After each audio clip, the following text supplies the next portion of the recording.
তারাই তো মনে করেছিল তারা একেবারে রাষ্ট্র ক্ষমতায় চলে গেছে। তারা আমি তো দেখি এই কয়টা ভোট পাইলো কিভাবে, এটাই আমার কাছে আশ্চর্যের ব্যাপার। সুতরাং জনাব রহিন হোসেন প্রিন্স, বিরোধী দলের তরফ থেকে নির্বাচনে যে অভিযোগ করা হলো, এজেন্টদের বের করে দেওয়ার অভিযোগ করা হলো, জাল ভোটের অভিযোগ করা হলো, এই অভিযোগগুলো ভবিষ্যতে বিরোধী দলকে নির্বাচনে অংশগ্রহণের ক্ষেত্রে আগ্রহ কমাবে কিনা, সেই সঙ্গে সংসদ এবং নির্বাচন দুই ক্ষেত্রেই বিরোধী দলের কেন আস্থার সংকট?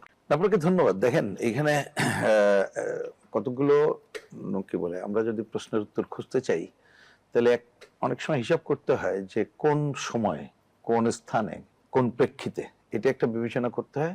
আর একটা হচ্ছে আপনি যখন অভিযোগের কথা দিয়েই শুরু করছেন, কারা অভিযোগ করছে, তা সেটা যদি বিবেচনা করেন, আমি অভিযোগের কথাটাই যদি বলি, একটা তো স্বাধীনতা বিরোধী শক্তির কথা বলছেন যে তাদের অভিযোগ, এবং অভিযোগটা এমন দিনে তারা করছে যেদিন তারাই তো মনে করেছিল তারা একেবারে রাষ্ট্র ক্ষমতায় চলে গেছে, এবং তারা মনে করেছিল যে অন্তর্বর্তীকালীন সরকারের সময়, হ্যাঁ ছিলই, ডিফ্যাক্টো তারা এক ধরনের ক্ষমতায় তো ছিল, তাতে মুক্তিযুদ্ধকেই নাকচ করে কিছু করতে পারে কিনা একটু তারা এগিয়েছিল। একটু এগোনো মানে আগে দেখবেন যে মুক্তি যোদ্ধার সংজ্ঞায় বলতে যে কারা যুদ্ধের বিরোধিতা করেছিল, সেটা বলতে যে জামাত ইসলামের নাম আগে ছিল, আমি যদি তত্ত্বে ভুল না করি। অন্তর্বর্তীকালীন সরকারের ওটা তো আর বাদ দিতে পারে নাই, কারণ বাদ দিলে তো খবর ছিল আর কি, তো এই জন্য নামটা 2 নম্বরে নিয়ে আসছিল। তা হয়তো তারা ভেবেছিল যে এইবার কোনোভাবে এটাকে বাতিল করতে পারে কিনা, কিন্তু আজকের সংসদ তো বাতিল করে নাই, ওনারা হয়তো নাটকীয় ওয়াকআউটে, জামায়াতের আপত্তি ছিল। আপত্তি তো এটা একেবারে আলোচনার অগ্রহণযোগ্য, আমি যেটা তথাকথিত নাটকীয় করলো কি বলে বর্জন। তাই আমি বলছি যে এইরকম একটা সময়, সুতরাং তাদের একটা মন মেজাজ মর্জিজা ছিল, সেইখানে আপনার উপনির্বাচনে তো শোচনীয় পরাজয়টাই খুবই স্বাভাবিক ছিল। বরঞ্চ তারা আমি তো দেখি এই কয়টা ভোট পাইলো কিভাবে, এটাই আমার কাছে আশ্চর্যের ব্যাপার। সুতরাং তাদের এই অভিযোগ আজকের প্রেক্ষাপটে, তাদের অন্য যে ক্রোধ, তার হয়তো এক ধরনের বহিঃপ্রকাশের জন্য এই কথাগুলো বলতে পেরেছে, সুতরাং সেইটাকে আমি খুব গুরুত্বপূর্ণ দেখি না। কিন্তু গুরুত্বপূর্ণ আমি যেটা দেখতে চাই, এবং উপনির্বাচনে কি হয়, এক্ষেত্রে বিশিষ্ট আলোচক গোলাম মোল্লা রনি যথার্থই বলেছেন, সুতরাং ওইটা নিয়ে আমি আর বলতে চাই না। কিন্তু আমার পয়েন্ট, আপনি যে শেষে আমাকে প্রশ্ন করার সময় বললেন যে নির্বাচনের আগ্রহ অন্যান্য দল ভবিষ্যতে কি করবে, আমি সেটা একটা জেনারেল ছোট্ট কথা বলি। দেখেন এইবার আপনি চলে আসেন যে নির্বাচনটা হয়ে গেল, আমরা কিন্তু এই টেবিলে এবং অনেকদিন ধরে বলছিলাম যে বাস্তবতায় যা আছে তাতে একটা ন্যূনতম গ্রহণযোগ্য নির্বাচন চাই, শব্দটা কিন্তু বারবার বলেছে, আমি তো অনেকদিন ধরে বলেছিলাম। কিন্তু আপনি নির্বাচনের পর আমাদের কথা বাদ দেন, আপনি বিএনপির অনেকের দিক দিয়ে বলেন, আবার এই যে স্বাধীনতা বিরোধী যে দলটির কথা বলছেন তাদের দিক দিয়ে বলেন, তারা নিজেরা পরস্পরে অভিযোগ করছে যে অনেক জায়গায় আমরা জিতে গেছিলাম, তো ডিজাইন করে আমাদেরকে হারানো হয়েছে, অমুককে জিতাই দেওয়া হয়েছে। তাহলে এই প্রশ্নগুলো কিন্তু নির্বাচনের ফলাফলকে নিয়ে তারাই বলছে। আর আমরা যে কথাটা বলছিলাম যে ন্যূনতম গ্রহণযোগ্য না, অনেক ভালো গ্রহণযোগ্য করতে পারতাম যদি পুরো নির্বাচন ব্যবস্থার আমূল সংস্কার করতে পারতাম, তা সেটা তো পারি নাই। বরঞ্চ আমি বলবো যে এইবারের যে পার্টটা গেল, এবং আজকের এই মধ্য দিয়ে তো 300 আসন কমপ্লিট হলো, 2টা বাদ ছিল।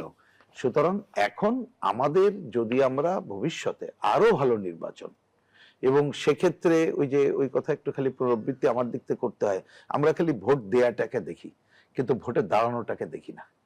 সুতরাং ভোট দেওয়া এবং ভোটে দাঁড়ানোর সমসুযোগ, এবং মানুষের চিন্তা চেতনার মান উন্নত করা, যাতে করে ভয় ভীতিতে বা কোনো কিছুর বদৌলতে, মানে নিজের লোভে সে কিছু একটা করছে সেইটা যাতে না হয়, ওই ধরনের একটা জায়গায় যাওয়ার জন্য পুরো নির্বাচন ব্যবস্থার একটা আমূল সংস্কারের কাজটা করা দরকার, আলাপ আলোচনা শুরু করা দরকার, এবং সেইটাই শুরু করাটাই আমার কাছে মনে হয় এটা প্রধান কাজ। সুতরাং এই উপনির্বাচন নিয়ে, এবং ওই যে ওদের যারা হেরে গেছে, হারাটাই খুবই স্বাভাবিক ছিল, আগেই বললাম, কারণ আমি আর ব্যাখ্যায় যাচ্ছি না। সুতরাং এই এজেন্ডা নিয়ে, তাদের কথাকে নিয়ে আলোচনা না করে আমাদের বরঞ্চ কিভাবে আরো সামনের দিকে আগাতে পারি এবং আরো বেশি গ্রহণযোগ্য, কেউ আর অভিযোগ করব না, সাধারণ জনগণ এইটাকে ওয়েলকাম আরো বেশি করবে, এবং সে নির্বাচনী ময়দানে অবতীর্ণ হওয়ার জন্য আরো বেশি উৎসাহ কি বলে যে পালন করবে, উৎসাহ নিয়ে যাবে। সেইটার জন্য কি করা যায় সেই দিকে আমাদের যাওয়া দরকার বলে আমার কাছে এটা মনে হয়। আর ওই যে একটা কথা এখানে আসছে, আপনি আগেই বোধহয় জিজ্ঞেস করলেন যে 96-এর একটা নির্বাচন, এটা তো আমরা কেনা জানি কি হয়েছিল, কিন্তু কেউ যদি তার সাথে তুলনা করে, সেটা হচ্ছে বলবো যে ওই নির্বাচন সম্পর্কেও তাদের কোনো ধারণা নাই, এবং এরা বোধহয় কি বলবো যে ভিন্ন কোনো মেটিকুলাস ডিজাইন ভাবছিল কিনা, কিন্তু মেটিকুলাস ডিজাইন করার ওই সময়টা বোধহয় একটু চলে গেছে। আর একটু বলি, আমি যে বললাম ওই যে মুক্তিযুদ্ধের সংজ্ঞা নিয়ে তাদের একটা গাত্রদাহর জায়গায় হয়তো একটু নানা ক্রেজির জায়গায় থাকে। আর একটা দেখছিলাম যে কি নাকি কি করে নতুন করে রাজপথে নামার, হ্যাঁ, নতুন কিছু পায়তারার, আমি পায়তারা শব্দটা খুব সচেতন ভাবে ইউজ করছি, কারণ যেটা এখন জনগণ গ্রহণ করবে না বলে কিন্তু তারা জনগণের কথা বলেই যেটা মাঠে নামার কথা বলছে, কিন্তু সেক্ষেত্রেও আমরা আপনাদের কল্যাণে দেখছি তো জমায়েত এবং বাস্তবতা কি।